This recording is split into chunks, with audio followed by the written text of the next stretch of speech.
Good evening. Welcome to another edition then of Friday Night Live. This one is before we take on the shit cunts that are Charlton. Tomorrow, early kickoff, everything else. So, it's all been fun and games. Got no idea if we should be live across everywhere. So, we'll wait and see. Switching to other app to live, may pause. Done. So yeah. Good evening, Frankie. How are you? Very good, mate. How are you? I think it's all good, mate. It is all good completely, mate. I think it's we look forward to it tomorrow. Be interesting. It'd be interesting. It's been a long time since played Charlton, isn't it? Yeah, it's been something like 29 years. I think it's 10,700 and something odd days. So since the last beat. Yeah. I mean, last time we played him, I think that was ready and loaded. Fucking hell. Yeah, I think it was that took a minute to get that in. For anyone that's tracking, it how long it took Mickey to mention 29 years. Yeah, that's it. 10,000 and let's remove that. There we go. Oh, there we go. That's not going to work. So yeah, we'll come back to that one. So 10,700 and something odd days, unless there are some out there of the Charlton side what will say, actually we beat you in a friendly. So they sort of come onto that one. But yeah, good evening to everyone. Let's go through who we've got. We have Connor, Andrew Roberts. If you are the Andrew Roberts who went in for the raffle and then won 2 prizes, then please email me. Because all I've got is Andrew Roberts, so I don't know if it's you or not. Peter Sullivan, good evening. Dave W, good evening. Paul Edmund, good evening. Danny, good evening. Dean, good evening. 60th birthday bash, you cheeky fucker. Hi, Debs, your cup's in the post today, and I've put you something else in there as well. Leslie, good evening. Danny Flocky, good evening.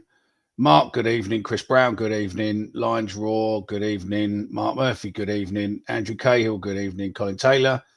Andy, Born Free. Fuck me, there's loads on there tonight. Daily Mill, fucking hell. Good evening to you all. Your names are all popping up on the screen. So, yeah. So then, it's been a fucking mental 3 weeks, I think, Frankie, to be fair. So, what have we missed? So, transfer window shuts. Yep. Fat Dan gets caught out by someone posting a Swedish player called Ligma Johnson. A cracking centre forward. So you've got, it's quite weird. We had a conversation and we went, do we want to be going live? And we were like, not really, because it's going to be, it ends at 7:00.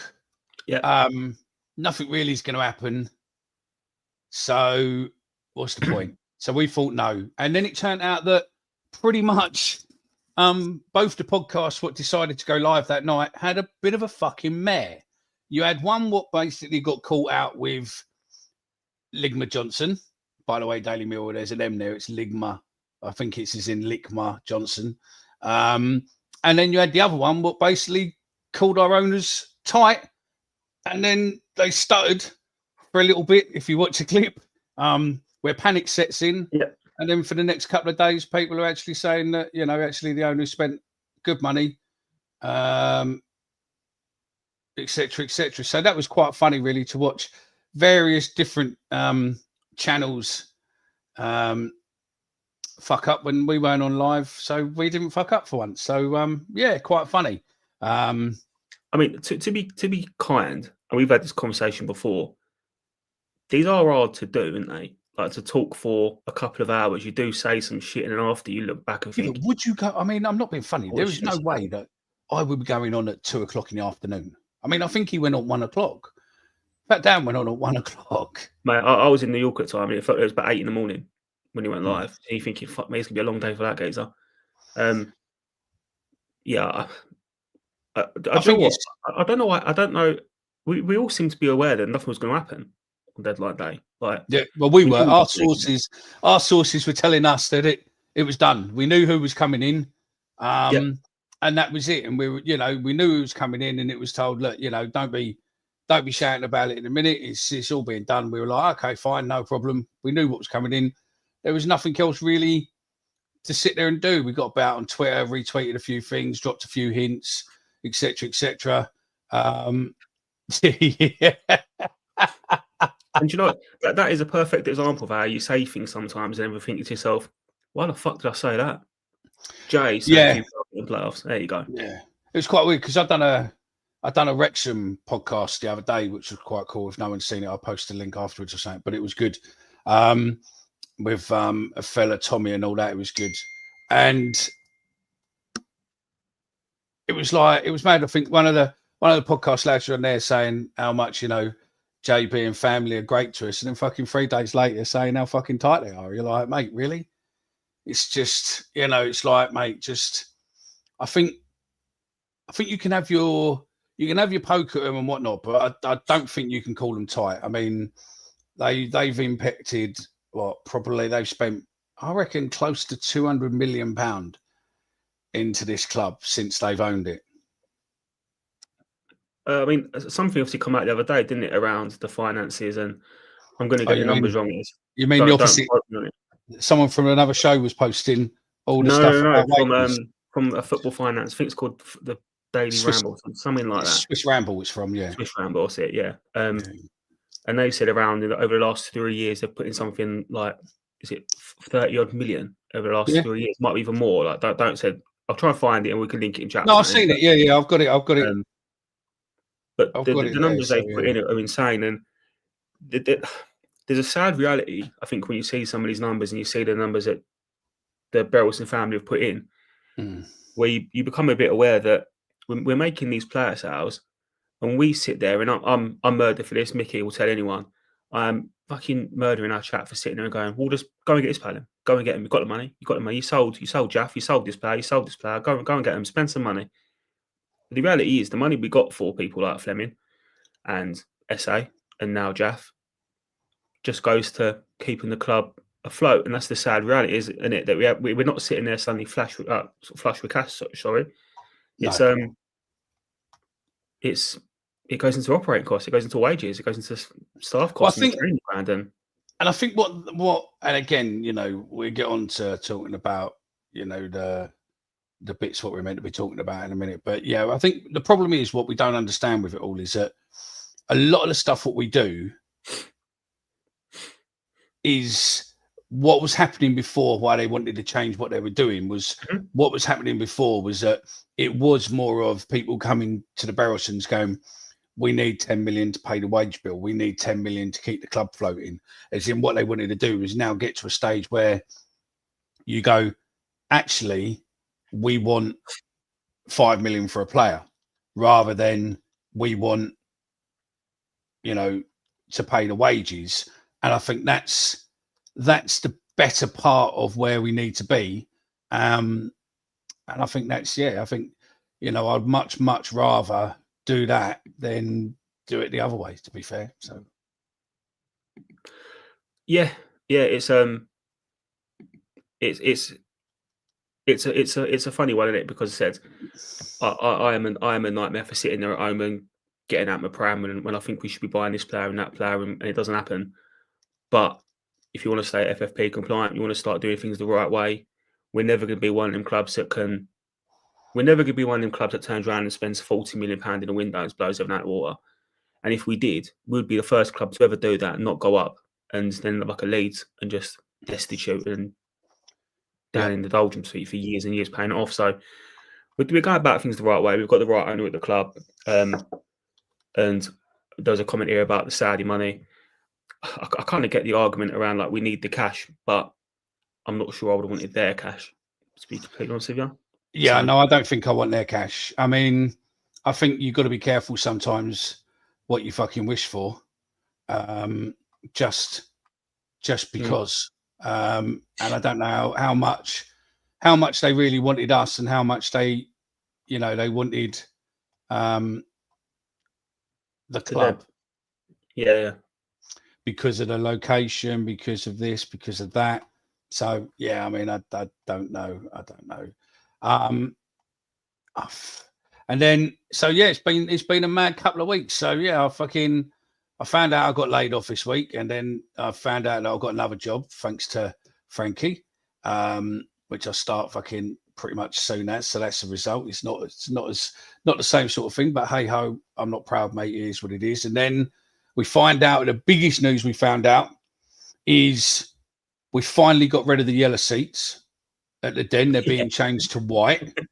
Why were they yellow? I've got no idea. If anyone in the chat can tell me why them seats and the railings were all yellow, what the fuck is that about? I've got no idea. 30 years and the clubs the stadium's been the wrong colour. Yeah, because they've even painted the railings all white, and even the numbers next to the staircases now, which is a great idea for commercialism. But they're white with logos of sponsors on. I think it's the fire people who've got their logos on there, which is great. And you just look at it now and you go, why was it ever yellow in the first? Yeah, but was it? Did we have yellow kits in '93? I don't think we did we? I mean, we might have, but is that a good enough reason? Because we might have an away kit. And mate, don't talk to me about the railings being white or yellow, because I've got so many pics on my phone of my fucking chair, of my seat that's definitely not got a restricted view, but actually does. No one for the rest of the evening, please mention railings, because it's a sore point with Frankie. So yeah, loads to talk about, loads to crack on. I've loaded up what I needed to load in that little tiny space there. So I think it's good evening, Charles Stallworthy. I think we've met before, but yeah, greetings from Amsterdam. Hopefully the hash cakes are nice. I think, Christ, I've let Omar is going on holiday tomorrow, so he has a pass. Mickey's new job is OnlyFans. Do you know what? Saying OnlyFans, probably a year and a bit ago, maybe a little bit longer, when OnlyFans was really starting to peak up, and we kept taking the piss out of it on here all the time. I actually went out and registered that Millwall podcast OnlyFans account just so no one else can have it. You know what, mate? Once you said OnlyFans and peak up, I shit myself. So I'm glad that's how the sentence ended, for fuck's sake. This could go anywhere. That's a mint image I don't need. No, that's it. So yeah, boys, I'm working now. I'm leaving work now. I'm on a train to Charlton. What now? Fucking hell, Bobby. So I think it's pretty much, we'll start the intro. I can run off and grab a juice. I don't know why because I've got a screen over there, and I keep looking at that screen because my picture's on it to like go hello, but it's wrong from there. Let's just fucking come out. There we go. That's better. So yeah, we will hit the intro, and then we will be right back. Now I need to fucking use the right button now. So yeah, I set it all up on that screen and then shut it. So yeah, right. I'm going to go get my water, and we will see you back right here in about 55 seconds. Bye. Language you don't usually hear on television. Millwall in London's Dockland. No one likes it, but we don't care. We're that Millwall podcast. Loud every Friday night right here. Legends like Jimmy and Abdul take a share of the kitchen too. Superhero Harry's a fucking legend too. Through the good times and the strife, we support the Lions all our life. This ain't no place for fancy feet. This is fucking Millwall through and through. Located on our very own John Ferguson way. Let them all come, let them have their say. Millwall till we die. With that Millwall podcast, loud every Friday night right here.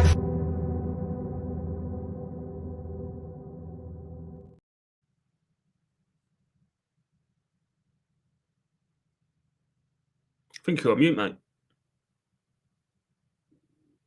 Hello, welcome back. Is that better? That is the most fucking amateur hour bullshit I've ever seen in my entire life, Nick. Congratulations. Thanks, mate. Should we do it again?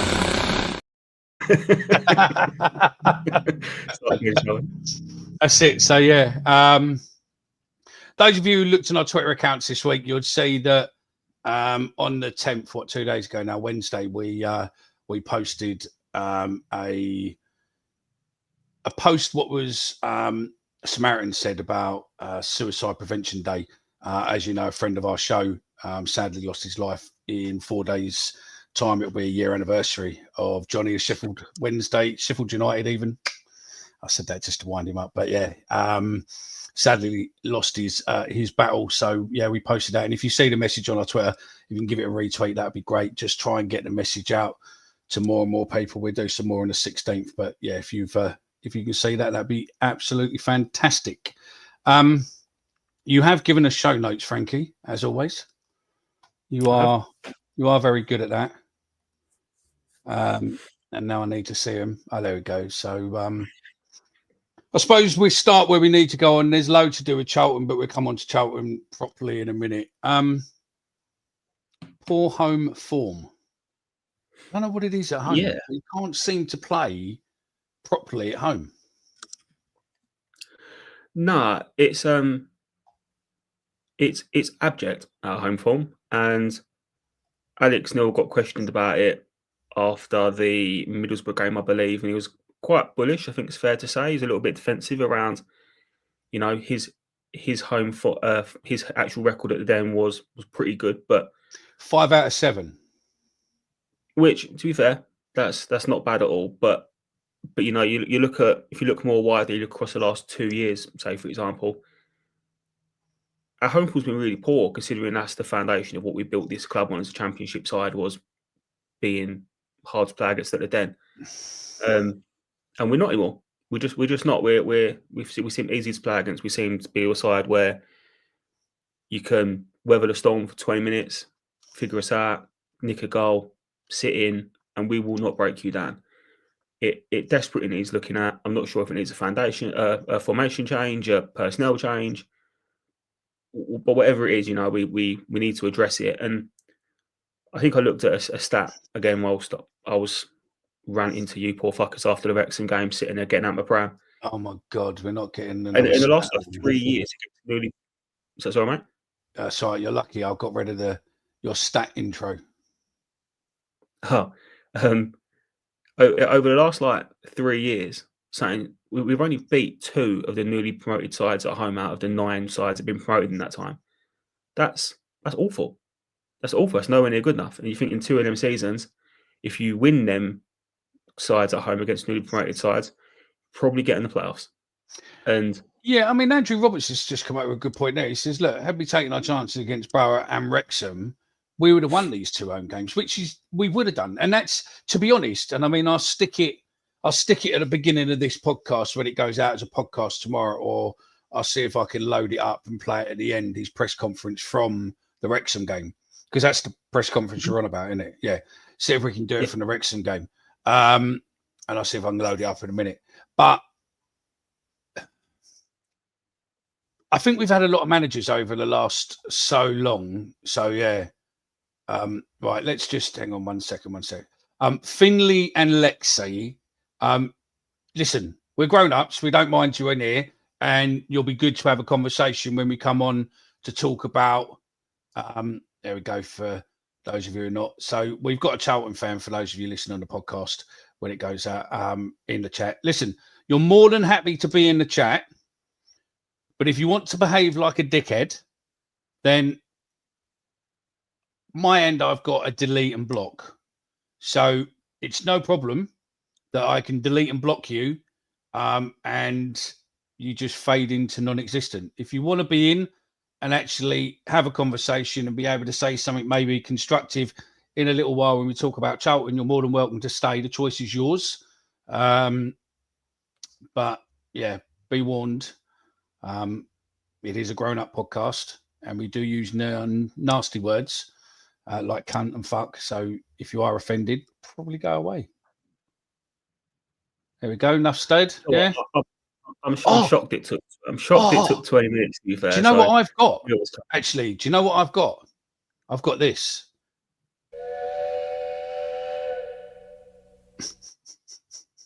Did you hear that? Yeah, train whistle. Yeah. I forgot you got loads of add-ons now. So yeah. Let us know in the comments what you think. Sweet, no worries, Finley. Then yeah, sweet. We'll be talking more Make sure about you like Charlton and in a bit, subscribe, mate. mate. Yeah, make sure you like and subscribe as well. So yeah.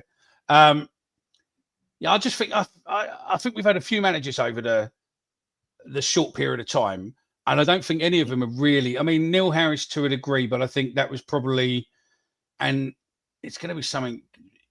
It's about people who probably know and can handle the Millwall boo boys and the Millwall crowd to a degree, that they use that to their advantage. I think some of the time it's a little bit. I think it's too big an environment for them. Sometimes it rattles them. I mean, like, I don't think the Serb liked people getting on his back the other day, but he was looking as if it was looking like he'd down tools. And if Alex Neil hadn't spoken to him and dragged him by the collar into the locker room and said, "You need to fucking man up now. The window's shut. You ain't going fucking anywhere." Yeah. And start showing people respect who brought you into England. To eventually you'll get the better life, but just start playing up now. Then he just looked like he'd down tools, didn't he? 100%, mate. 100%. And what he likes and doesn't like around the fans' response, I couldn't give a flying. I couldn't either. To be honest with you, like I'm not a big fan. He's paid good money to be here. He's paid good money he was given an opportunity in this football club, and he owes us a performance. I'm not being funny, but you get to a stage where already you think tomorrow feels like a big game for Ivanovic, if no one else, where we need to see something from him, don't we? Really, we need something to kickstart his season. Do you know what? The excuses of the window and the distraction of the window is gone now. There's nothing. Yeah, his agents. No excuse. His agents are a nightmare. His agents are. They seem a fucking nightmare. And it seems to be his agent must ring that Peter O'Rourke every fucking day, mate. That's it, isn't it? Yeah. It does seem as if he's got a direct line to Peter O'Rourke, doesn't it? Because he just seems to be leaking. And look, right, the problem is, if you want that big move, then fucking start playing. Because at the moment, if anyone was looking at you coming in that window for that last week of the window where your agents are probably telling you, we're getting moved, people are looking at your performance, especially against Wrexham, and going, yeah, no. You think we're going to be paying what Millwall want for him? No chance. And that's what fucked him. I mean, listen, I would drop him, right? And I would put Langstaff in over him, because at least with Langstaff, he might not score you a goal every game. No, listen, you can laugh all you like, but he might not score a goal every time, right? But what you will get with him, right, is you will get honest, hard work. There's the man, you see. I knew you were looking and thinking, how do I do it? I can't find it. So, yeah, I think with him, what you get is hard work. Yeah, mate, I completely agree with you. I think I'm at a stage where if Ivanovic don't want to be in, Ivanovic don't want to put in a performance, just put someone else in. It's no skin off our nose. Do you know what I mean? There's plenty of players in the squad that would love the opportunity. So put someone else in. It's just funny that you said Langstaff, because obviously you've got a bit of a crush on him. But I haven't got a crush on him. You fucking cheeky knobhead.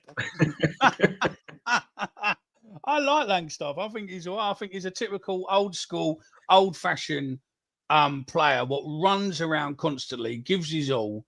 And I believe he's fit for tomorrow.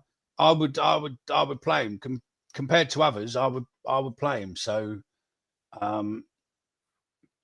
yeah, I think we should do him. So yeah, he's a young lad who's had. Yeah, I believe. I'll piss off. So my computer's coming up now. We're going to reset your computer now. No, you're not. I think he's just had his head turned. Do you know what I mean? I think the agents have gone in there and gone, look, we do this. I think there's a deal that's been offered to him. I think there's a deal that's been offered to him. You've blocked him, haven't you? Yeah, it's getting boring. Oh, you blocked the Charlton. The other one's still a grown up. He's allowed in. No, the other one's all right. Other one's all right. Yeah. I think I've probably offered him a deal. His agents have gone, don't take it yet. Wait. And expecting someone else to come in, and no one did. No, He's gone, Dan. Dan is gone. The one that's behaving like a dickhead has gone, mate. The other one that's in there, the Finley and Lexi, is all right. He come in, took the piss at the beginning, and he's, whether or not he's still here or not, I don't know. But he's a grown up. So yeah. But let's be honest, I think we're probably going to get a few of them tonight. So yeah. Thing is, I've got to say, genuinely, I don't mind if Charlton fans are watching and want to get involved in the chat and they want to be part of the conversation, particularly when it comes to Charlton. Feel free. Like but you know, don't be a boring tosser coming in Nathan Jones and everything, because it's dull. But yeah, no, and Nathan Jones is a bit of a prick. So yeah, that's allegedly he's a bit of a prick. Allegedly a bit of a prick. Can't comment. Yeah, can't comment. Yeah. If you were to put your finger on it, right, and honestly, with you in there as well, I mean, Beeline, yeah, good. I agree with you there. So yeah, look, he says, look, I agree with Mick about Langstaff. I think we've done him a disservice playing him. We have. I agree with you. I think we have. I think the problem is with Langstaff is that I think Harris fucked him. And the thing is, I think, look, I'm not taking away that Harris is a legend. Harris is, in this club, he's a leading goal scorer. He come back, he saved us, everything else. That is not going to be taking it away from him tomorrow, right? No, tomorrow. Finley, yeah, most of us are going, mate. I'm not. I've got to take my girl to uni, but most of the other pods are. Personally, I think from what he said at the beginning of the forum, what he said at the beginning of the season about Langstaff is the greatest, probably most natural goal scorer. And people I know in the game and scouts have all said the same, that he is a natural goal scorer. As long as you play him in the position he needs to be played in, he will score you goals for fun. The problem is we won 4 games on the bounce, 1-0. Okay, 1-0. And he weren't necessarily the goal scorer, but we won 4 games on the bounce. All of a sudden, the crooked Welshman comes straight back in out of injury. Boff, you're fucked off, you're in. And don't forget that Neil Harris sat there and turned around and said, the Serb's never going to do it. He's never going to make it. He's not for us. He's rubbish. I don't know why Steve Gannon brought him and all that lot. And then all of a sudden he comes on. But, we are seeing that player now. And don't forget also that, Harris turned down, what's his name? He went to Arsenal last week as well, didn't he, in the window? Oh, yeah, Ezra. Yeah. Back on Langstaff, mate. I do think I think Beeline made a comment. I do agree with yourself as well that like there is a degree of, personally, I think you almost have to write last season off as it was finding his feet in the league. It was a massive step up. It can't be easy playing for 2 different managers in one season. One who clearly didn't really think much of you.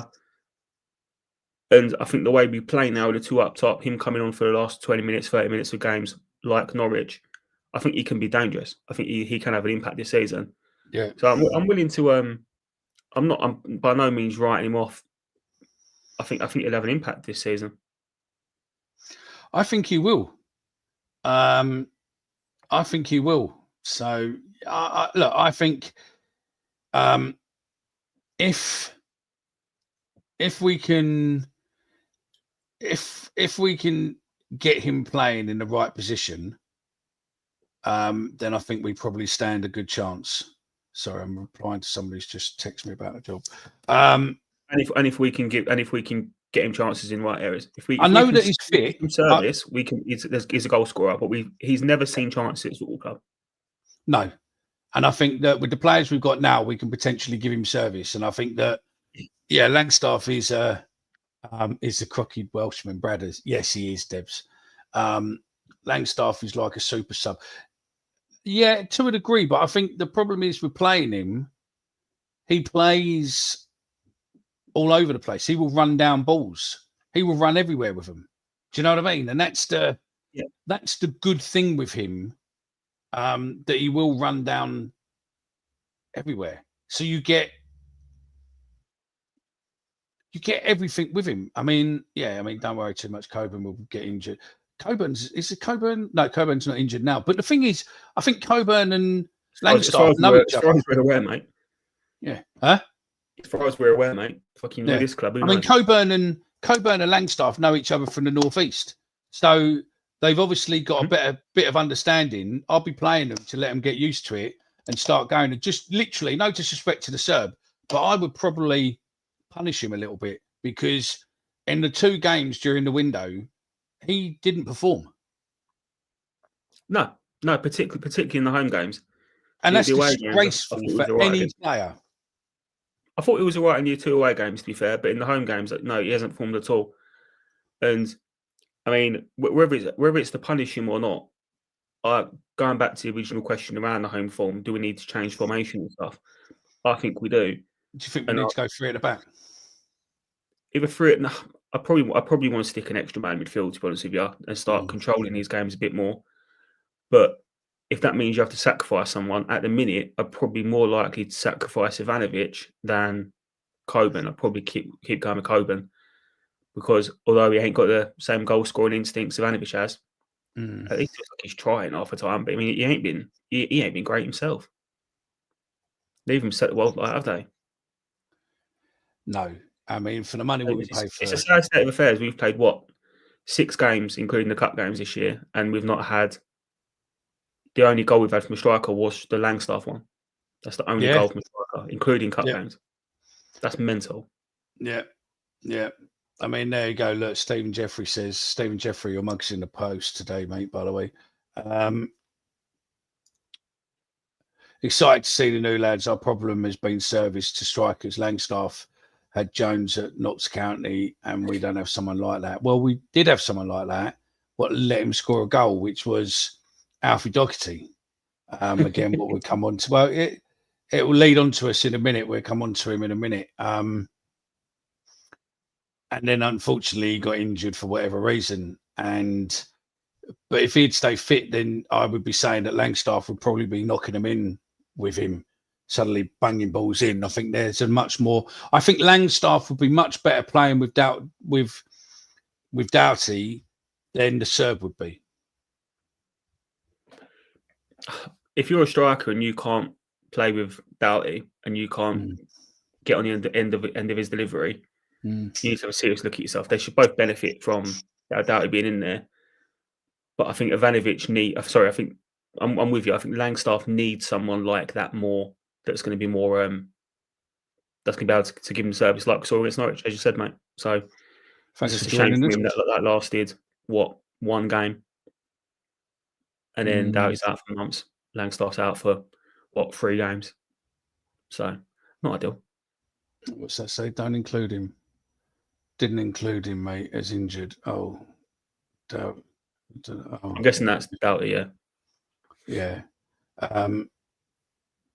I think, maybe the 4-4-2 is a stretch. Away from home, I think it gets the crowd on. I think everybody loves it, but away from home, I think it's just. I think you either need to go. Do you go 3-4?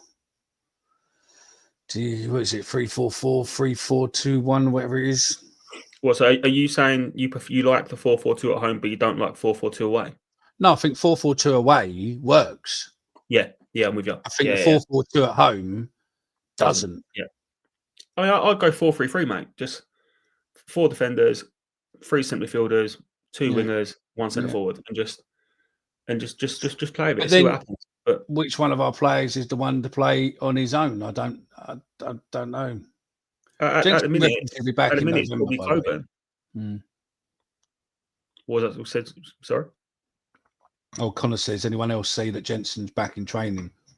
He's back, but I think he's back around November, because I think he's only just started doing grass.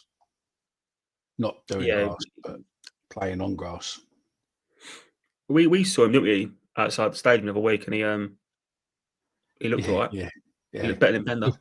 But Yeah, we won't say what we asked him about Bender and the look he gave us, but yeah, it was very comical. But yeah, I think he wants to be back now. But I think the problem is one of those injuries. He has to make sure that he's 100% fit, because otherwise it could ruin his career forever and a day.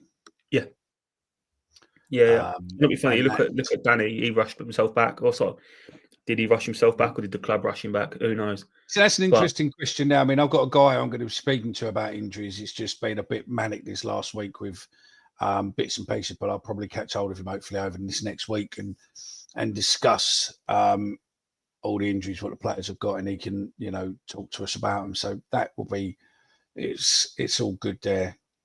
Should we go on to injuries while we've been discussing partly in the round? So Danny Jensen, not yet. Danny, not yet. Brian, I think he's possibly back tomorrow or the next game. I think there was only a couple of weeks there. Mitchell, don't know. Denor, I don't think he's back yet. Aziz, I don't think he's back yet. What we're hearing, and Smallbone, I'm hearing is obviously calf. So again, I don't know when they're back. But I would probably suggest Jensen, if we go with November-ish, possibly November, December, might be earlier because he's eager to get back. Brian, I think, is going to be coming back. And I think Mitchell could be November. And then you're looking at Doughty, Denor, Aziz. What we were told is probably going to be November-ish, isn't it? Where are we? So we were told. Well, so yeah, end of October, November, and obviously the international break probably done them a world of good, because it means they weren't necessarily missing games. They were just, and we got another international break in October, so that could do us. Yeah. We've had injuries in the past, but fuck's sake, how do we honestly look? See, here's a question for you, right? Are injuries because of players overtraining? Because that was a massive problem. Thanks for taking off. I went into the wrong thing. That was a massive problem when we were with Rowett, because allegedly his sidekick was a nightmare for making the players do warm downs and other bits and pieces where, allegedly players were getting injured and stuff from there. So I don't think it's necessarily overtraining, because I don't think it is. I think what you need, and if you look at the past lot of managers, apart from, I suppose,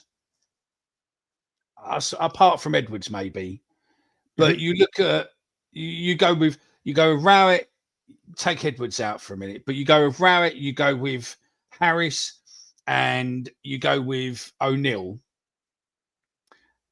They're very competitive personalities. They're very in your face, right? Let's put it this way. To be what they do, you need to have something slightly loose in your head, right? Let's be honest, You do, don't you? For that job, what you do, you have to have, you're living on stress and adrenaline, and you have to have something what just drives you through the pressure. Yeah. Right.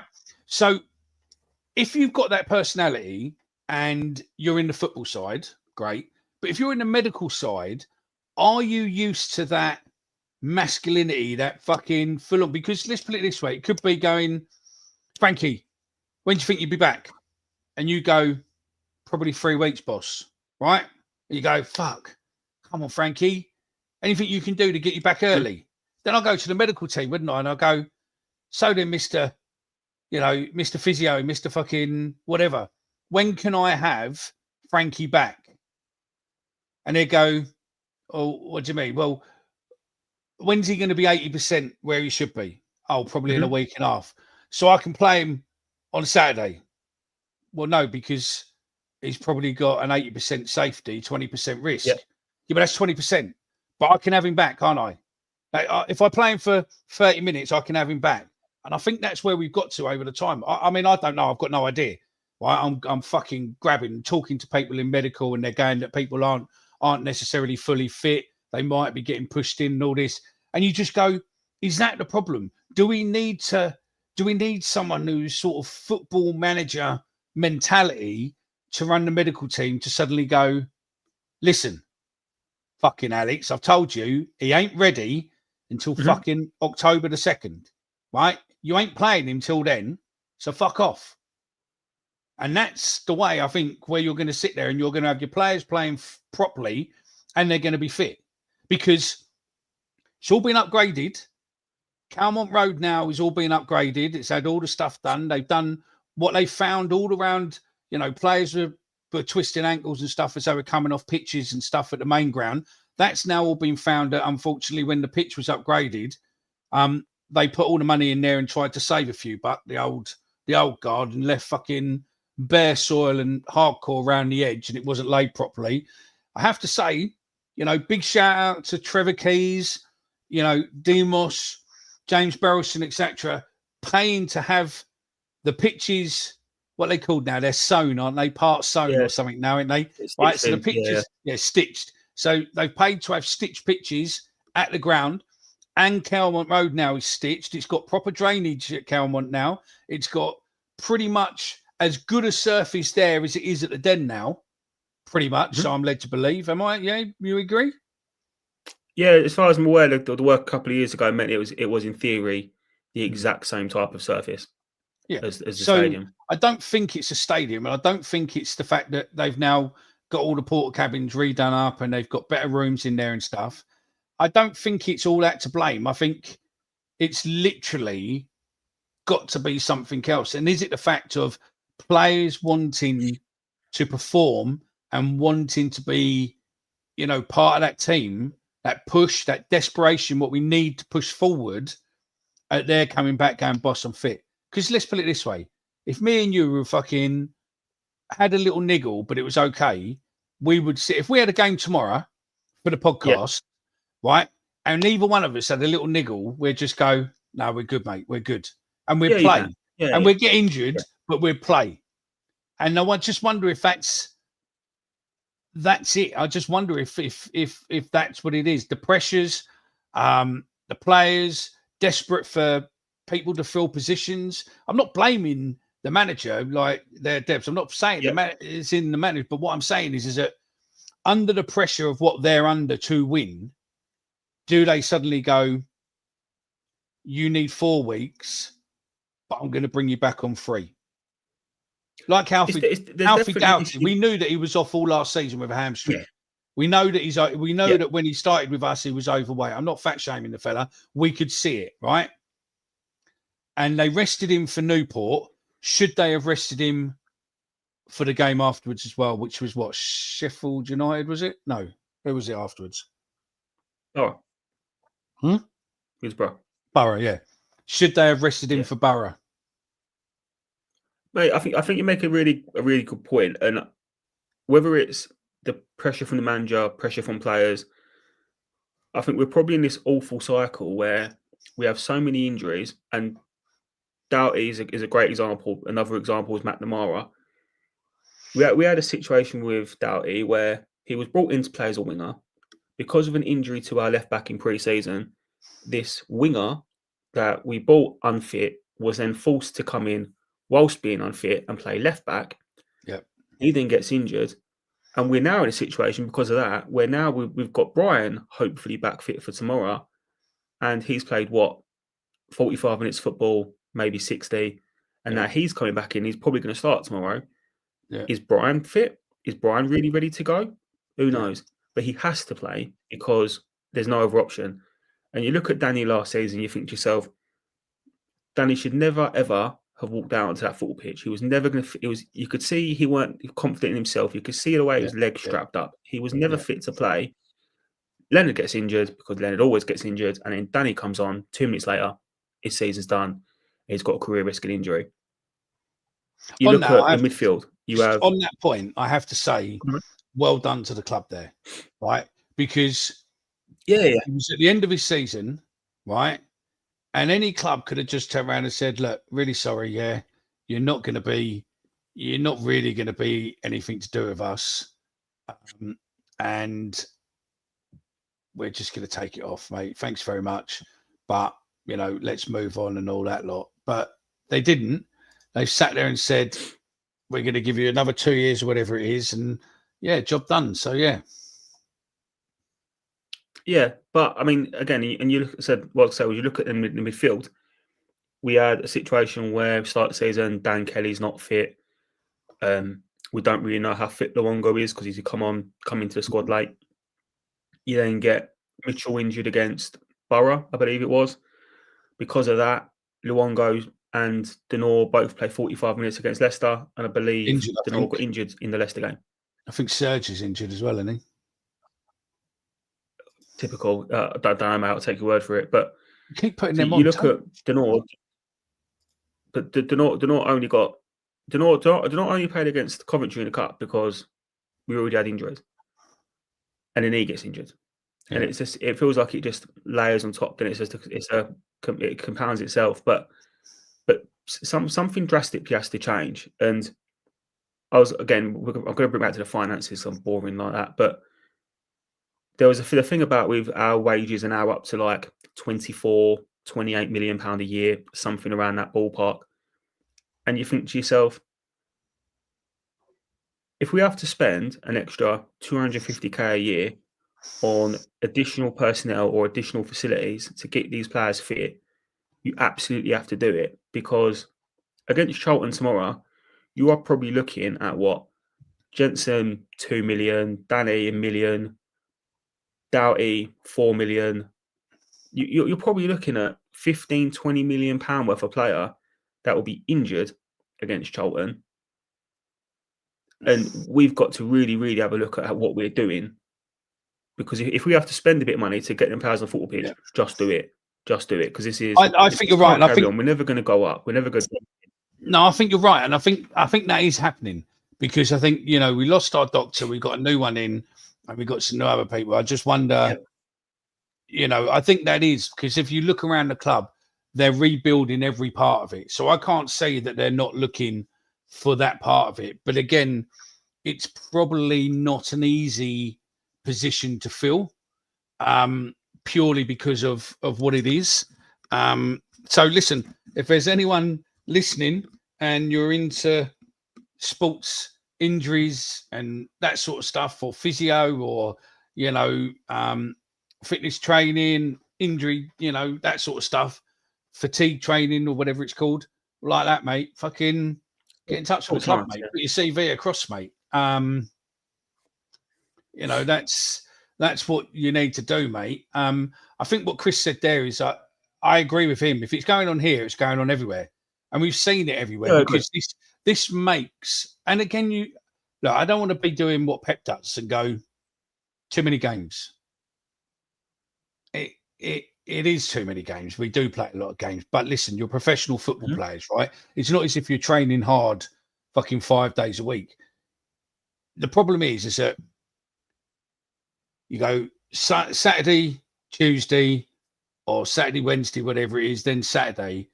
And the problem is that if you take a knock on one of those games and you're not necessarily resting for the rest of the week or stuff, and being us, as in using each of us, if we were slightly okay, but we had a little niggle, we would still carry on.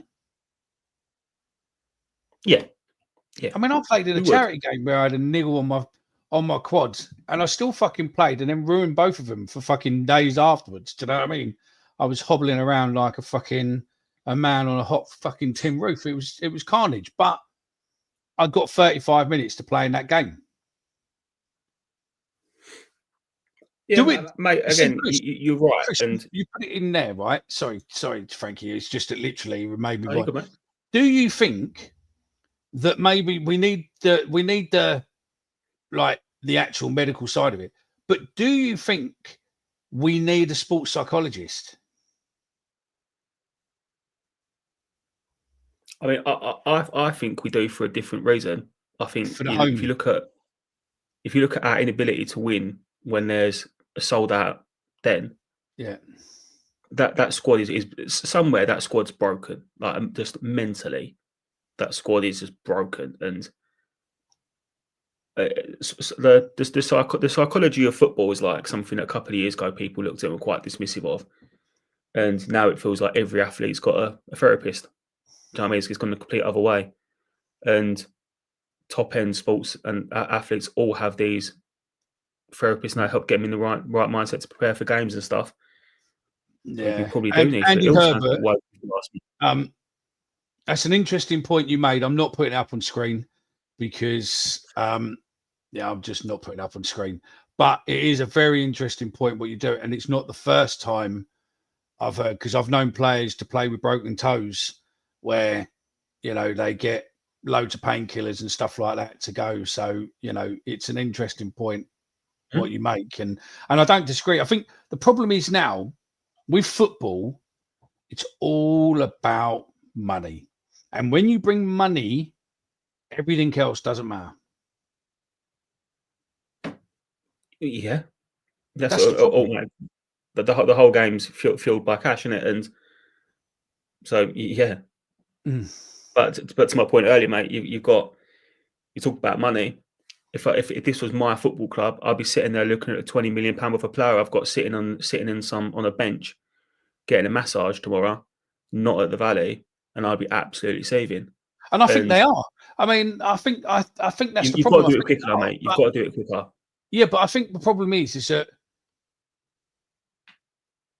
to find good people isn't finding a player is a lot easier, I would say, than finding someone with a medical background or finding an expert within, because it's not only that, it's not someone where you can just go to an NHS doctor and go, yeah, you treated my knee really well, I want you. You're looking at someone who's used to dealing with sports stars, can deal with those personalities, because again, you're going to have someone who's on, let's say Premier League, you're going to have someone who could be on potentially 200 grand a week telling you, I need to play. My agent's on my case. I need to be playing because it's the last year of my contract, or I've got 2 years left of my contract. I need to get a move into something. I need to be playing. And you've got to have someone who's got the nous about him to say, listen, Dennis Bergkamp or wherever you want. I'm using old names there, right? So I can't get sued. You're not fit, right? You're not fit. We've spoken to the manager. And maybe that's it. Someone else put it up earlier. I can't remember where it is. Someone else put it earlier. Should the medical team have the final say? Fuck the manager. Fuck the directors. Fuck everyone else. The medical team has to have 2 signatures to sign a player back fit. How's that work? Me and you, for instance, on the pod, from now on, me and you sign off on whoever comes on the show. If me and you don't agree with it, they don't come on. Simple as that. From watching one of these behind the curtain shows, these football clubs, I can't remember what one it was. Might have been the Tottenham one when Mourinho's there. Don't quote me on that. I was under the impression that the medical team do have to sign a player off, and if they don't, that they ultimately do get the final say. Whether, and this is to your point, mate, whether they fold under the pressure of a Mourinho or a Conte sitting there giving them absolute daggers, or even a Harris. I'm sure Harris, when Harris wanted to play back, mate, I'm sure that was a pretty fucking intimidating room to be in. I'm sure he got his message across. Put it that way. And whether they fold under that, probably. Yeah, but it is ultimately their final say. Yeah, I just wonder how much, because listen to Alex Neil on the press conference at Wrexham, and you go, he's not happy, right? As in, like, he was questioned on, right, what about this? What's happening with this? What's happening with that? And you could just sense, couldn't you, that potentially he was going back to people going, I need these people. Listen, I'm fucking losing games because I haven't got a striker. I haven't got a midfielder.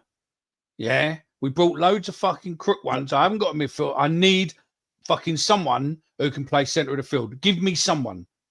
and they just look at it and go, "Well, this is the And- player." And we got one, and he's injured. Mate. Yeah. Then that's it, isn't it? That's the bit, isn't it? You go, "Fuck." Like, yeah, I got to say, I said it. I listened to Alex Neil's interview post Wrexham, and you could tell we had the right hump. He wouldn't have been the only person after that game that had the right hump, because having now had 2 home games, an aggregate of lost 5-0, not conceded a goal, and only had about 4 shots on target. Yeah.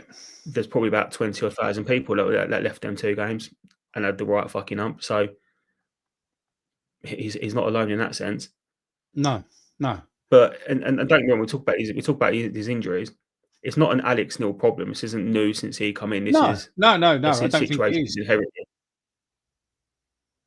I don't think it needs sorting out. No, I don't think it's a Neil Harris problem at all. But yeah, I might have to get you to send me the back. By the way, just send it over on WhatsApp the post match, because I don't have it. Something's happened. I have to. Just send it back to me on our chat now, and I can download it. Something's happened to it, because it was there, and then for some reason recently, loads of stuff from my WhatsApp has just disappeared. So yeah, we'll see. Even if I did need to turn my TV up to hear it. Oh yeah, Frank. Yeah, you need to speak up, Frank. To be honest, Frank doesn't have his microphone. I can't get much close to the laptop, mate. Yeah, he hasn't got his microphone today, so yeah, you'll be all right. So yeah. I think it's an interesting one. It's one what I'd like, with this guy, what we're going to talk to, it'll be one where it'll be fairly interesting to see regarding injuries and what happens. So, yeah, we'll get there. So, yeah. I just sent you the thing on WhatsApp. Oh, yeah, I'll put it here. But yeah, I mean, if there's... Go on. All I could say was, mate, I do know that they have spent money on it. They've spent money on the pitches. They've spent money on the stadium. They've spent money on getting new people in behind the scenes, looking at diet and things like that. I know they've spent money on them. All right, they look a little bit too bob, but they've got them portal cabin things that are full of brand new training equipment. So they've at least got better facilities. I get it. I'm glad they've got it, but Disney's sorting that out because this can't carry on. But yeah, I mean, how about talk about Charlton now? That's what everyone's here for. Let's talk about Charlton.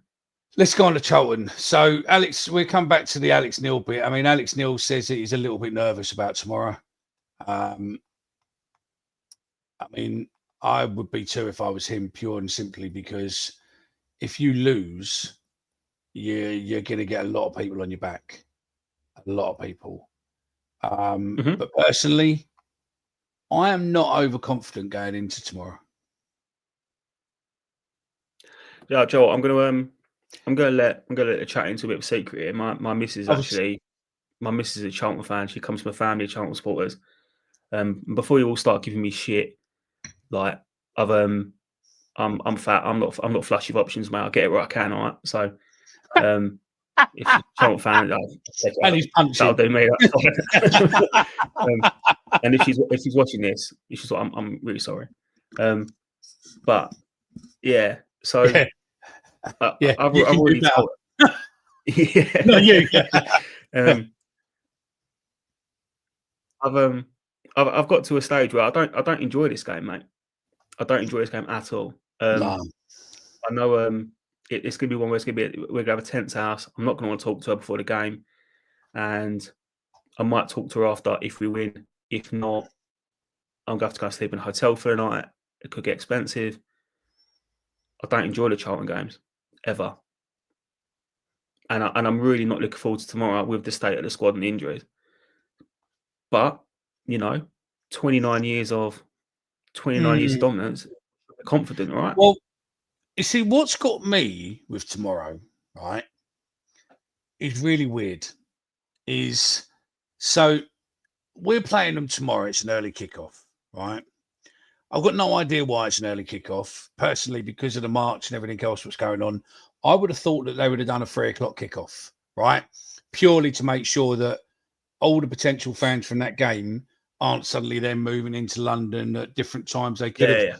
controlled all the football fans. But then again, they didn't really want us being around when you've got Spurs at West Ham at 3, isn't you, I think, and whatnot. Mate, Spurs West Ham kicks off at 5:30. There's still tickets available in general sale. You could leave the Valley, go to Stratford and watch West Ham lose if you really wanted. Yeah. So the old bill tomorrow have changed the plan. So Millwall are now going to be able to walk up from Charlton Station unaided. They're stopping Charlton fans being able to come out of the station. And you look at that and you go, okay, well, that, to be honest, that probably makes more sense rather than marching them all the way up and around. I think last time we went, we got marched around a bit, but you look at that and you go, okay, that makes sense, right? What doesn't make sense to me, and they will only do this because of intelligence. And the only intelligence I can see coming from this, because most of the Millwall lot I know are going to the march, they're not going to the Charlton, but there must be a lot of Charlton idiots and also their club putting out the stupid message the other day going, oh, it's a big derby, bring, sort of, saying tickets are still available. I reckon there'll be so many Millwall fans in their end, it'll be unbelievable tomorrow, potentially. But then they put a Section 35 in. So Section 35 is pretty much anyone more than 2 of you can be dispersed. And you can be told to move on. And if you don't move on or you come back, you pretty much will be nicked. And you're like, and the threatened of power of arrest. So Section 35 dispersal order grants the power of arrest for failure to comply with an order. So let's just make that perfectly clear. Frankie, you can't stand there, move. You respond, no, I'm waiting for Mickey. They go, you're fucking nicked. It's as simple as that. If you reply to what they tell you to do and go, no, they can technically, under their fucking stupid ass Section 35, nick you. Depending on where they take you, mate, with the train strikes, that might be the only way out of getting out of Greenwich tomorrow. So there's no tube strikes tomorrow, though, is there? Oh, is there not? No, I think you're all right. Oh, well. So, but you look at that, right? I mean, that's a fucking big old area. Yeah. I mean, that's all the way down to Deptford. Mm-hmm. And that's all the way. Where's that coming up to? Past Woolwich, isn't it? There might be Erith and stuff. Yeah, I can't tell. Oh, no, Woolwich Town Centre. So not far up from Woolwich Town Centre. So on the top right-hand side is the Thames Gateway. But you look at that and you just think, that's fucking huge. So Greenwich Park, Greenwich, all the way down into Deptford, all the way across and all that. And you look at it and you go, so that come in on the 10th. So that was sat there and authorised on the 10th of September for today's game. And you look at it and you just go, why the fuck? It's Millwall Charlton. If that was Millwall West Ham, I would go, okay, I get that. There's a lot of rivalry there. But we are talking, no disrespect to the Charlton fans in the group, we are talking about Charlton. I mean, you're not the most fucking fearsome fucking football firm in the world. Don't get me wrong, there are some of you who are Game Boys. I know a few of them are Game Boys, but you're not what you call it, are you? Do you know what I mean? It's not been that kind of game for a while, has it? Do you know what I mean? And that Section 35 seemed a little bit over the top, I've got to say. But I was under the impression that basically they've only put that in so they can free up the capacity of officers to actually go to the march and stuff. So that's the only reason why. Yeah, of course it is. That is. And the timing makes sense. So you're looking at, the section 35 will be in from 9 a.m. tomorrow until 1 minute to midnight tomorrow night. So 9 a.m. in the morning till midnight. And they're using it to say tomorrow to provide officers with additional powers to deal with crime and antisocial behaviour, obviously within London.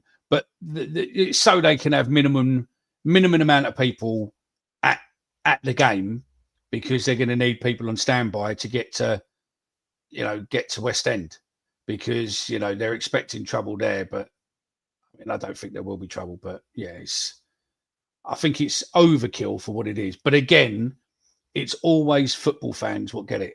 I guarantee that if you've got a rugby game anywhere, I bet there ain't. I mean, speak a minute and I'll say if there's any other dispersal orders in London tomorrow. I mean, again, I'm going to sound like a proper conspiracy theorist here, but part of me thinks is that dispersal order got nothing to do with Millwall, Charlton, and is that simply because if you happen to be a group of 3 lads at 9 a.m. or 10 a.m. making your way up to the march, and you're in Greenwich area trying to make your way up, you then get told to disperse. It makes everyone's day that bit more awkward, doesn't it? And it gives the police that much more control over how they can police people on the day. That's me being a bit of a cynic, I guess.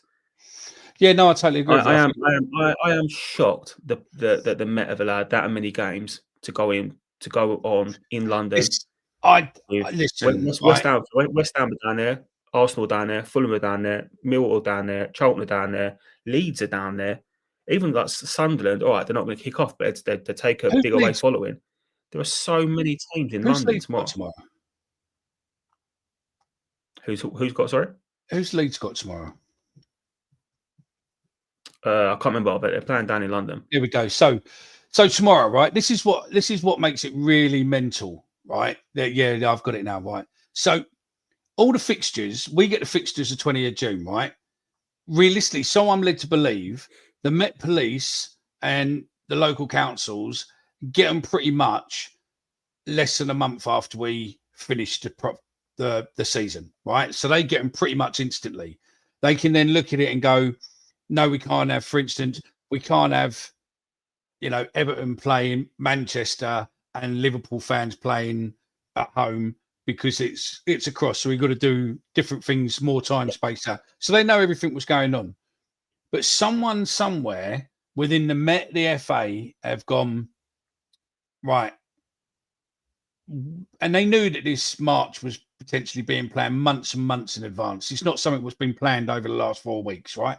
So they know that Nottingham Forest is coming to Arsenal. 2 big teams, what will probably be having quite a big presence on the Football Alliance. They used to be on there, and obviously at the march. You got, obviously, Palace and Sunderland. Tomorrow, 2 other big names. Yep. You've got Fulham versus Leeds. Leeds, massive amounts. And then you've obviously got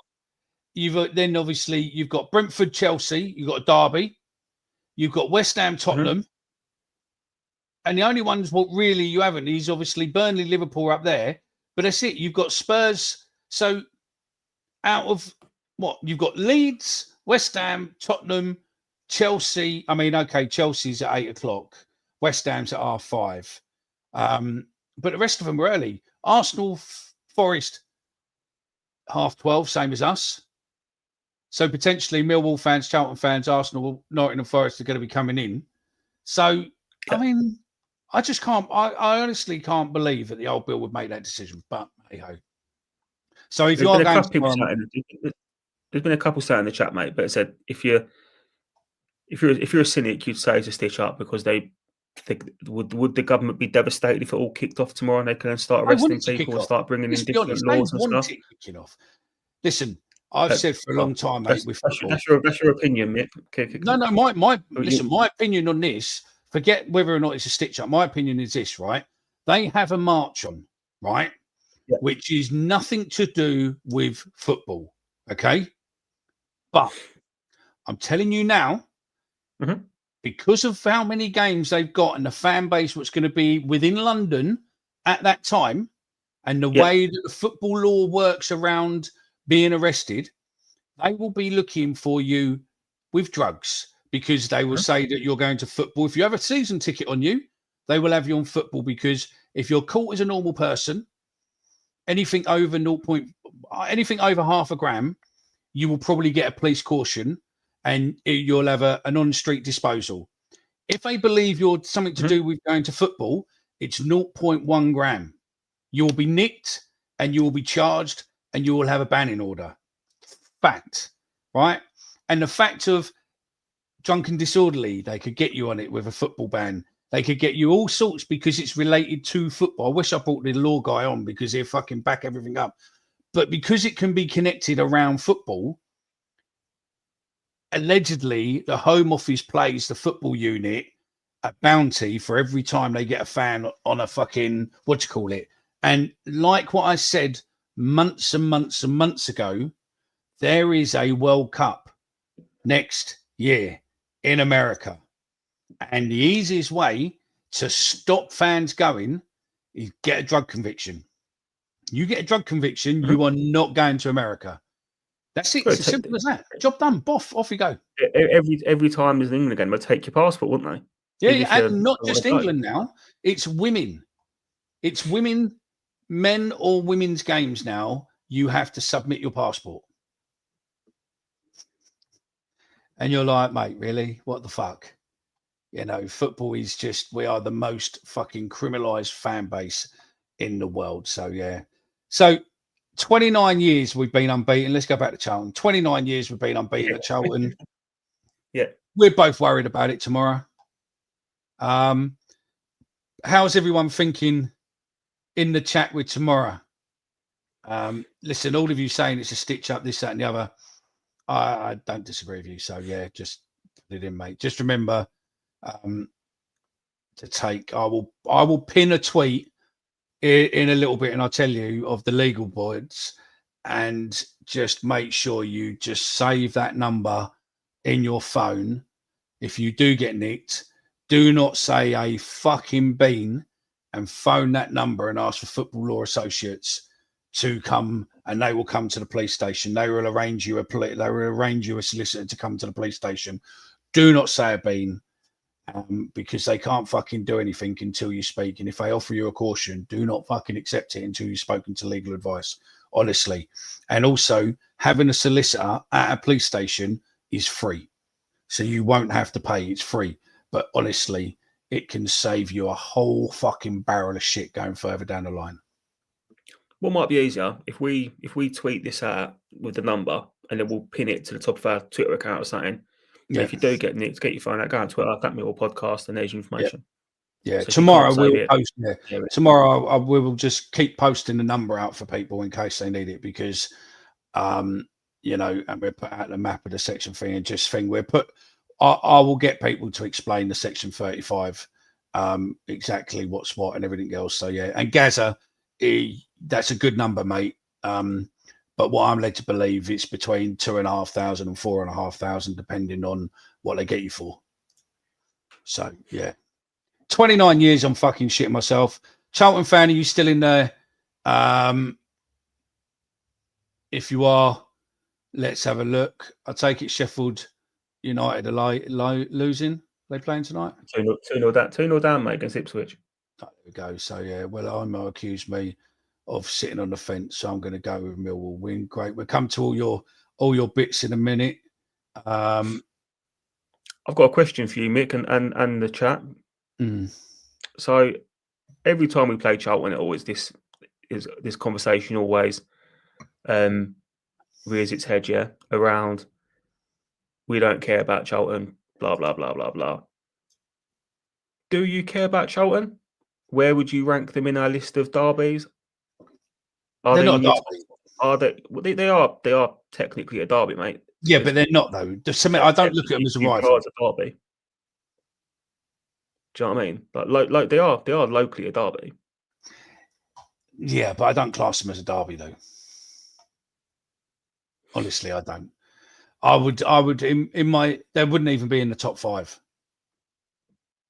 Honestly, for me, it would be Leeds. It'll be West Ham, Leeds, Tottenham.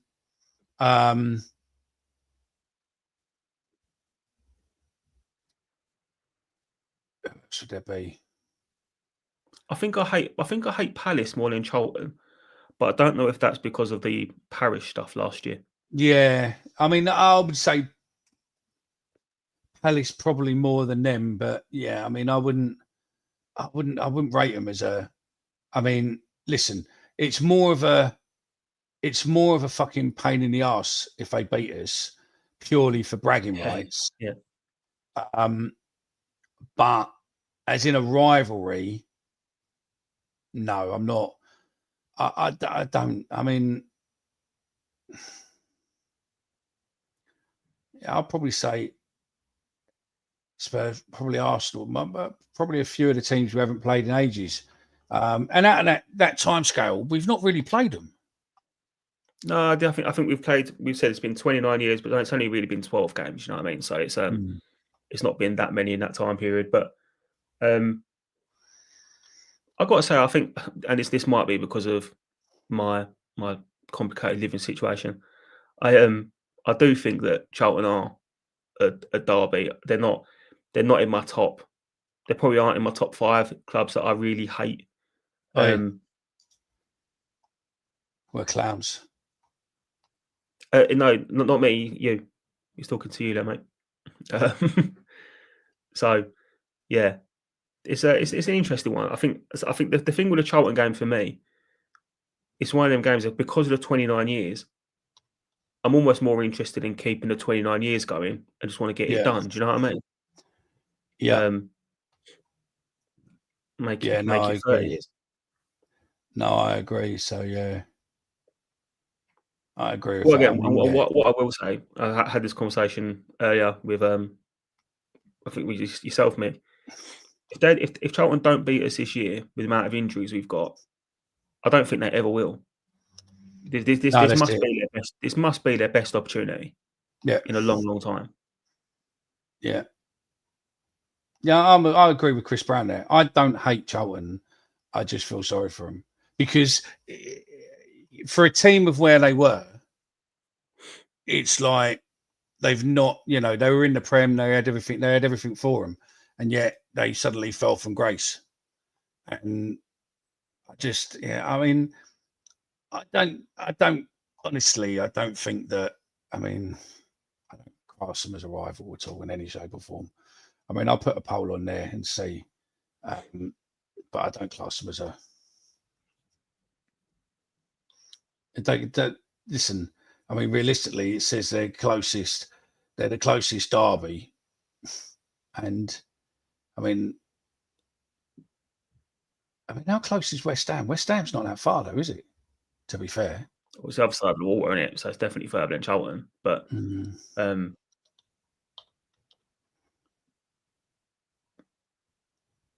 yeah, it's an interesting one because it's they're obviously not in our top rivals. I put a post up. I put a poll up on the YouTube. Do you class Charlton? Is Charlton a rival? And see what you want to vote it, mate. You get in there and vote it, and we'll see it that way. But I don't class them as a rival. I think they definitely hate us more than we hate them. Yeah, I think. Yeah, I agree with that. I think they hate us more than we hate them. They love the fact that they get to play us more so than we play. We look at it. It's a game we don't want to lose for the bragging rights because it's gone on for so long. But it's not something because I saw a load of Charlton fans saying, "Oh yeah, when the fixtures come out, Millwall's the one to look at." When the fixtures come out, Charlton was not one I was looking at. Who was the one you was looking at? Out of curiosity?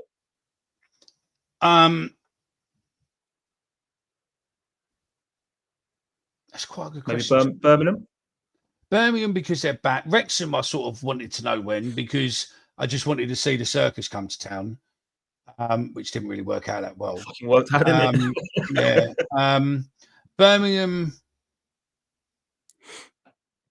purely because of, I suppose, the Birmingham is always a good game, and because of the riots and whatnot. Sheffield United, purely because of obviously the connection with Johnny and stuff. But yeah, no, that's it. And yeah, no, I mean, Leeds used to always be. Leeds was a good away day, but yeah, I've not really. Obviously, they're obviously not here this year, are they? So no. Yeah, Mark says, look, the Charlton game is a derby, but it's never been that important to him. I used to work with an Anorak when they were in the top flight, and it was much more important to him. So yeah, nothing like that. Dan Riggs, jog on your sausage, nice. Is this officially the most one-sided derby in England? That's a good question. It might be Norwich Ipswich from memory, Yeah, it could but be. Yeah. There you go. I put the number there. There's the number there. So if you're listening to this on a pod early before the game, Football Law Associates, they're a lawyer specialising in representing football supporters, and you can contact them at mail@football-law-hire.co.uk, or their phone number is 0333 939 0063. Just keep that number in, or you don't necessarily need that number. You just ask the police that you want Football Law Associates, and that's it. So yeah, I think more with Charlton, it's more just we're two completely different fan bases. Mick's too bold to be a clown. Yeah. I think that's the difference. I think they were already Premiership ready, shall we say, before they went to the Premiership, if that makes sense. So the way that the Premiership has diluted football fans across all of them, but Charlton were already where they were. They were already like a purpose-made club for the Prem, because the Prem didn't sanitise Charlton. Charlton were already sanitised for the Premier League. Yeah, they've always been and I'm saying this in a derogatory way. Maybe I shouldn't be, but you're going to get. They've always been a bit of a community club, haven't they? Yes. And I'm sure they do a lot of good work and stuff, but it's just not really for me. And I find a lot of the stuff they do, even now, with like getting that Mark Goldbridge on to do their game against Wrexham last year and selling half and half scarves against Wrexham and having adverts down on the underground and stuff to advertise big games. And they got a fucking Arsenal YouTuber at the start of the season to promote them being back in. Yeah, they did have a couch, didn't they? Yeah, I think so. Yeah, they've done a few things over the years. We just think that's fucking weird. Like it would never fly down the den. We wouldn't have it. No, They're not the only one, mate. I look at Palace as well sometimes. I think I struggle to understand how both of your sides can be so close to us geographically, yet we are so different. So it's 3.9 miles to the den. Someone do the working out. How far is it to Charlton? Someone's already done that. So that was higher up. Oh, there you go. So it's 3.75 miles to the depth to the valley. So it's fucking about an extra 5-minute walk. So yeah, I mean, drop in. I know some of you have, but yeah, drop in your top 3 or your top 5, what you class as a rival, or what's your do your top 5 rivals, what you class as rivals across all the football league, because there'll be some in there what's probably got Newport or something like that. And then also just tell us what's the first, apart from Millwall, what other 3 teams do you want to look at their fixtures? That'll be interesting to see on there. So yeah, but I don't know. So yeah, nobody noticed when Birmingham had a rubbish collection strike. Fancy a stand called the Covered End. I mean, to be fair to Charlton, didn't Charlton and Gaza London will probably do. I think it's Gaza London who's the historian fella. Maybe it might not be the same one, but I think it is. Didn't they have the largest ever crowd at a football match? Didn't they at some point in the early 1900s have something like 218,000 at the old Valley? Didn't the Valley used to be a dome as such, like a big bowl? I think they did, to be fair. So yeah, we'll fact check that in a minute. So yeah, Fisher Athletic. There you go. Fisher Athletic's the closest derby. Do you know what, Mick? I'm going to say that fact you just said there is wrong, because if that was true, they would not shut the fuck up about it. The fact that none of us have heard that means it can't be right. I have I've seen it somewhere. During the 1930s and 40s, significant improvements were made to the ground, making it one of the largest in the country. In 1938, the highest ever attendance at the ground was over 75,000.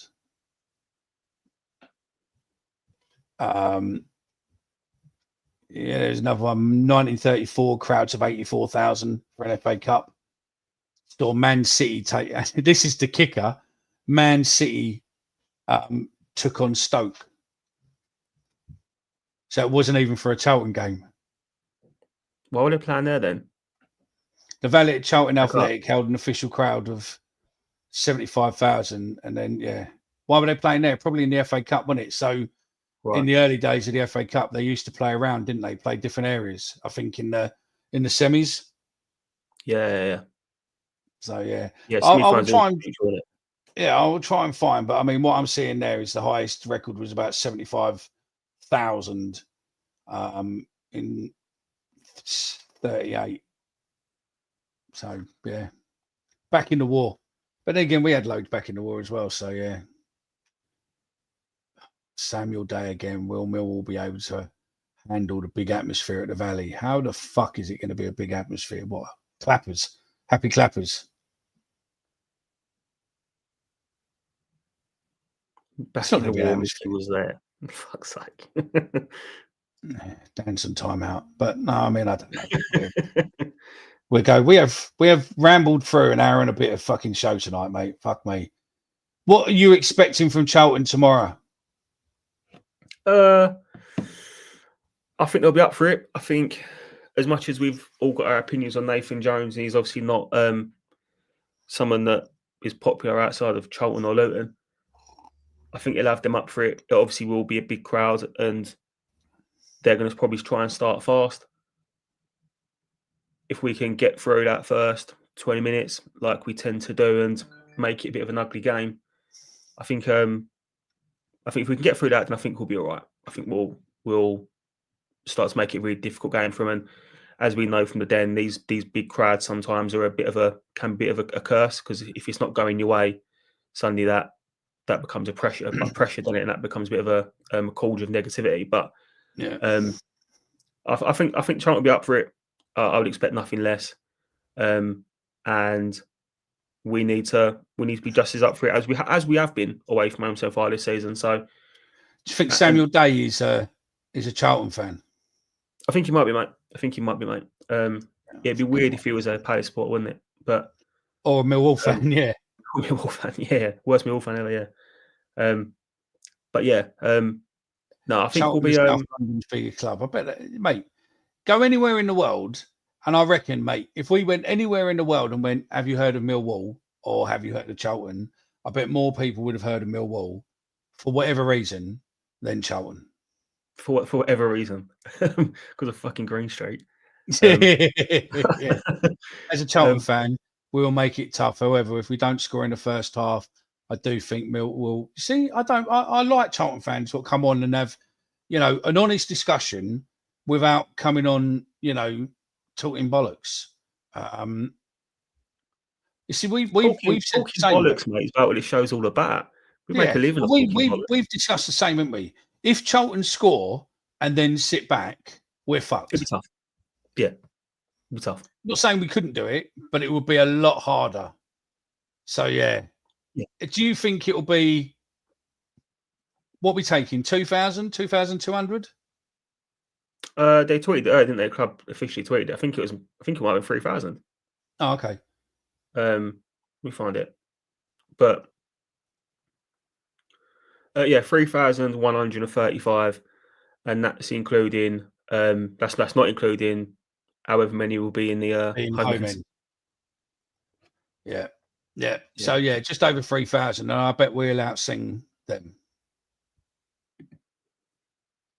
I reckon. So yeah, I'm glad that we didn't get Jones, to be honest. So yeah, Samuel, go and have a tug. You're boring. Right, let's get Frankie. Your start. This will be interesting. Your starting 11 for tomorrow. Who's fit? If they can run around, just fucking play them. Is Samuel Day No. Frankie's missus?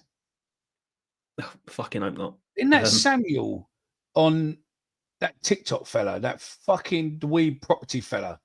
Isn't his name Samuel Day? You know, the one who sat there the other day was across socials going, the government's offered me £35,000 a week or a month for my hotel and I'm not giving it to him. Is that not Samuel? Is his name not Samuel Day? I think it is. Mate, the only thing I've seen on social media last couple of weeks was that guy in America getting shot. So fuck knows. Yeah. And then I think the thing is with there is that everybody, all the left, what have been congratulating him, and now you've got loads of other Americans what have now suddenly created a new job of going to find all these people being horrible about it, and then literally finding them and getting them fired. Yeah, again, mate. I'm shocked we've gone an hour and 30 without talking about this. It's I'm sure most people in the chat would have seen the footage. It is fucking awful. If you've avoided it so far, don't hunt it down. It's not nice. But yeah, it's pretty fucking bad. And yeah, rest in peace to him. Hopefully his family can. Rest in peace to his family. You know, rest in peace to him and his family. Yeah, and I think that Faith will probably get his family through it. To be fair. They are. I'm sure, and you know what, mate, I'm sure they'll be looked after financially and stuff. Not that makes a difference, but I think he was all right financially as well. So yeah, but it's still not nice. I mean, his 3-year-old daughter saw that. Yeah. And now it's out there, isn't there? You're never getting that back either. No. So yeah, fucking awful. It's a mad world we live in, particularly out in America, mate. Yep. I saw that earlier where they said, "What's the worst you'll get from our lefties here is that they throw a milkshake in you. You know, out there they fucking shoot you. You know, it's I think it's shocking, but you know that you can't take nasty words and what people say just because they don't agree with what your point of view is. That I don't think that's in any way a reason to kill someone. So yeah, do I agree with everything he says? No. Does he have the right to say it? Yeah, of course he does. But you know, Mick, if I shot you every time you said something I didn't agree with about Langstaff, mate, you would have lasted 10 fucking minutes. No, that's it. Give us a start at 11 before we get cancelled. It'll be Bender in goal. I don't want him to be in goal, but it will be Bender in goal. Because Max has just come back from New Zealand, so he won't. Yeah, it's a long old flight. And I think it will be Crammer at right back, Taylor, Cooper, and Joe Bryan will make his first start of the league season. I think we'll probably go with 2 in midfield. Again, that's just because of lack of options. Hang on. Sorry, Frankie. Samuel. Stop being a fucking bellend. Okay? You haven't beaten Millwall in 29 fucking years. The time you're sitting there and going, oh, we're unbeaten in Millwall. How are you fucking unbeaten? The only time you went unbeaten against us where you actually beat us more was 1938 to 1965.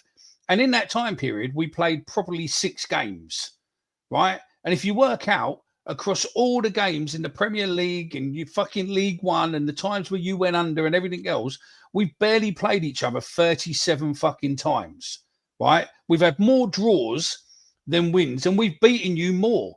So, fucking hell, mate. Really? You do know that Charlton are unbeaten against Millwall in 5 years. Go fuck yourself. You were talking absolute fucking bollocks. And I was putting up with you for a little while, but now I just think you're a prick. So, stop. I've got to figure out how to fucking block him now because he's... I could do it for mate. I've done it.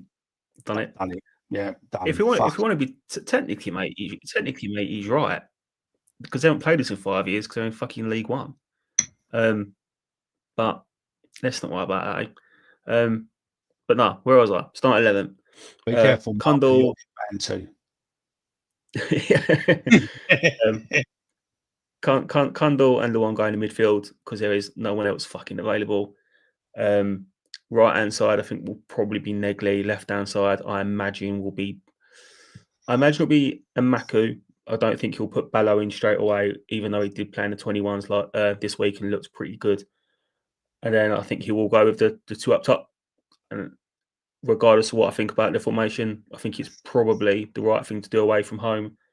And we just haven't got the players, mate, to change it in a minute. So I don't think Connor, on yours there, I think Aziz is injured, and I think Ballo is injured as well.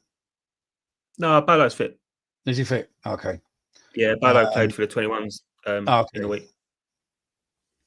So yeah, other than that, I don't think they're right now. A Village, what's that? A Village is missing an idiot, and that idiot is Samuel. Everyone say hi. Yeah, Samuel's gone. Yep, Samuel is a wet wipe. So yeah, triggered. Yeah.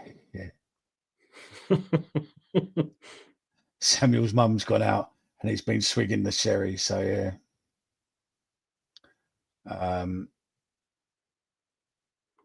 So yeah, I think that's it. Right.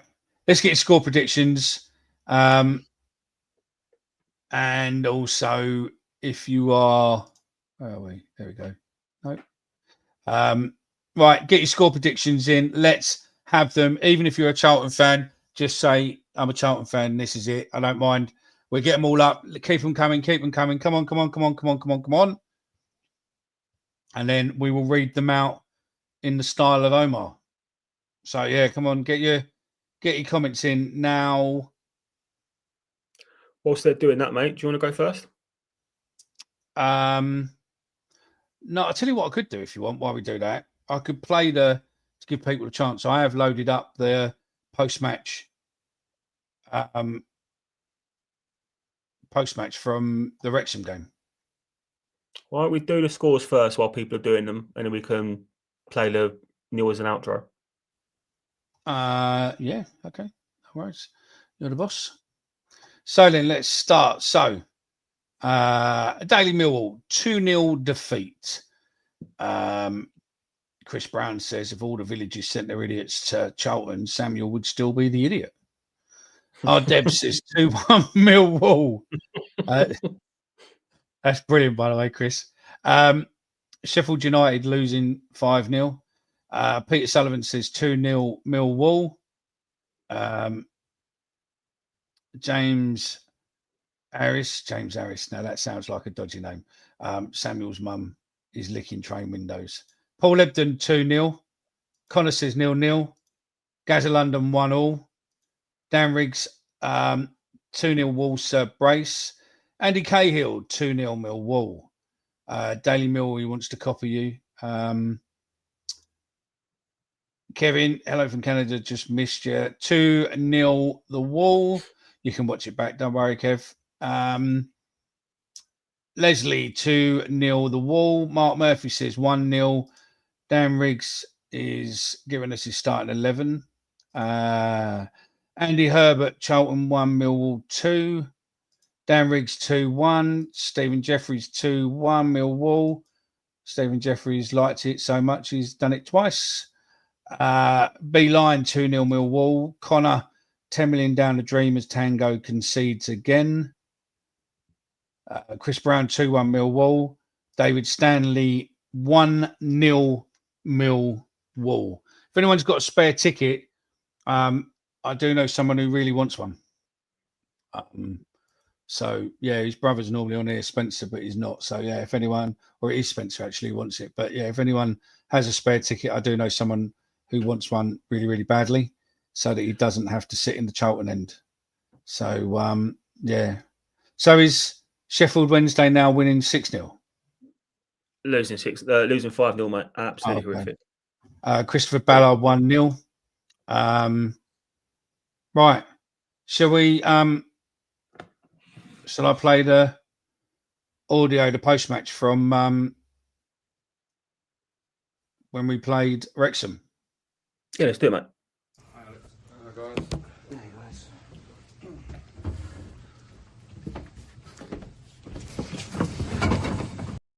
So just there.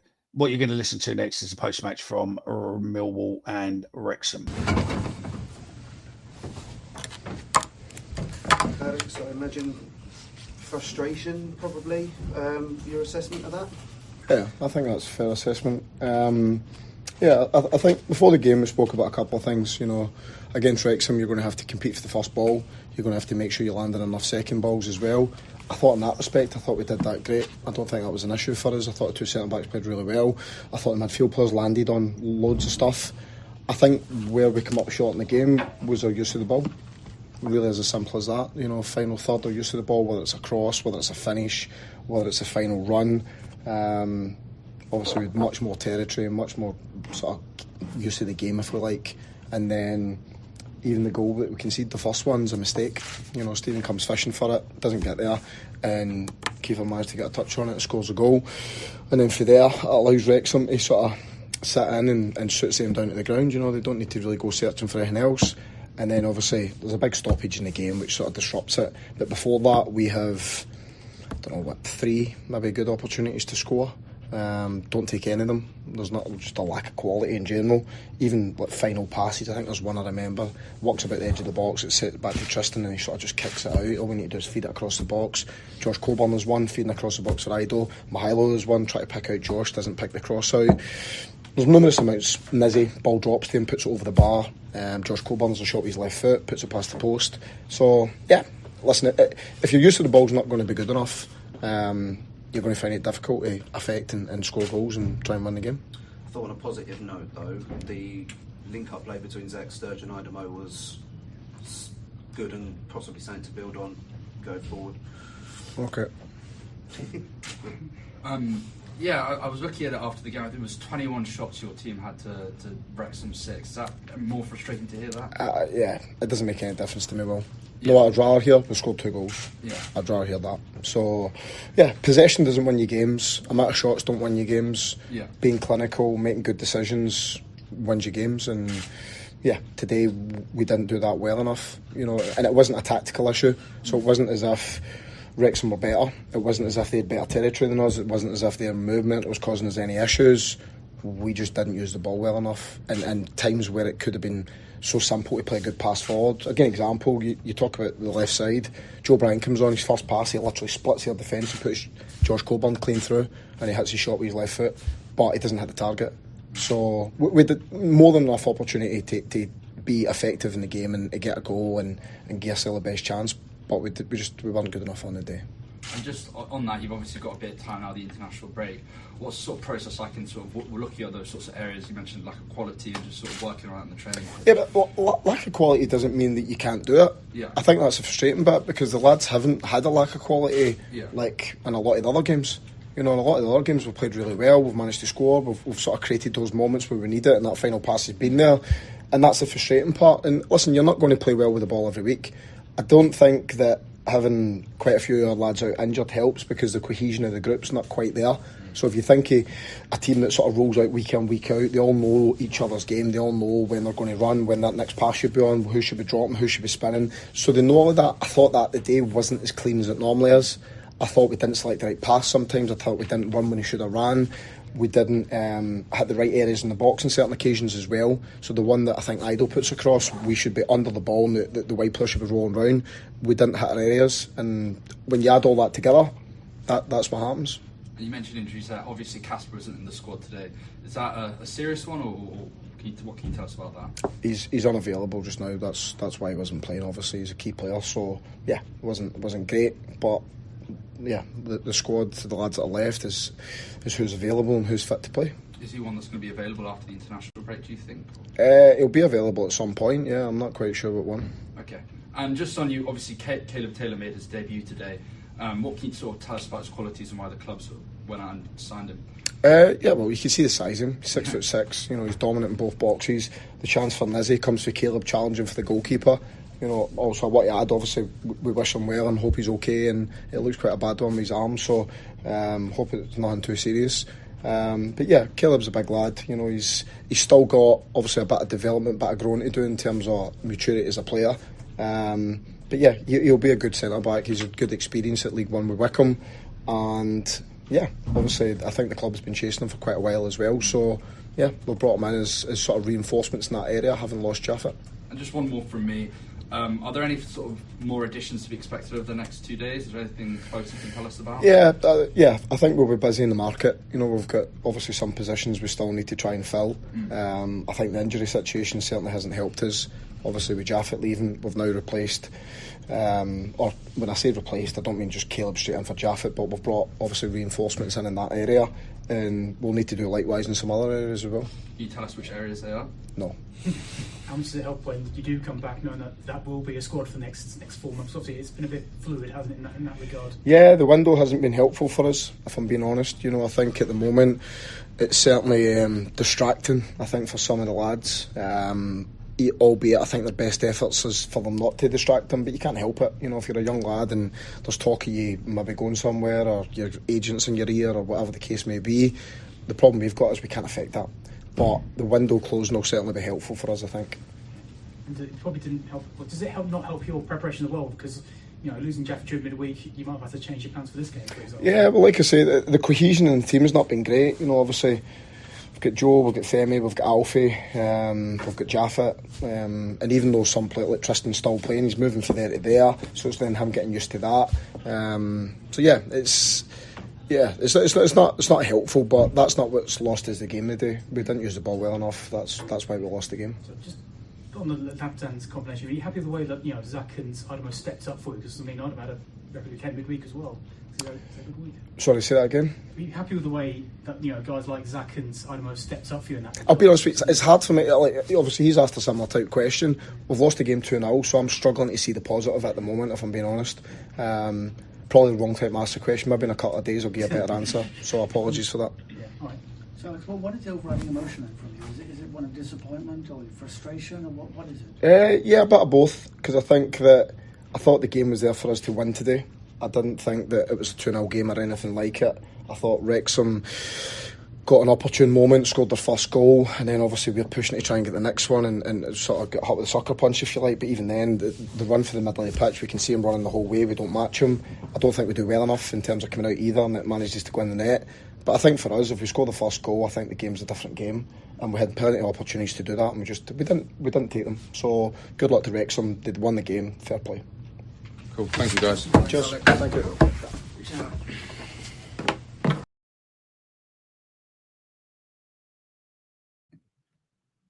There we go, all done. So yeah, we will end on those going forward. If you're interested in them. So yeah, no problem. Frankie, final words. There's a centre back down at Sheffield, up at Sheffield United, mate, that when they get relegated might be worth looking at next year. But no, other than that, mate. You mean Tango? He seems a good player, does Tango? So yeah. Yeah, I've heard good things. Apparently, he's got some dodgy knees. There we go. Wait and see. Look forward to tomorrow. Hopefully, I'll see a few of you down there. If I do, make sure you say hello. Mickey, enjoy a moving day for your daughter. Yeah. But no, been a good show. Thank you very much. No, that's it, mate. It's been cool. It's been good. It's been a good crack. So yeah, thank you very much for everyone who's joined in and listened. We will be back next week, and yeah, make sure you like, subscribe, etc. And that's it. Thank you very much. Oh, giddy up and get away. Oh, we're going Millwall, how we're going today. Here we go.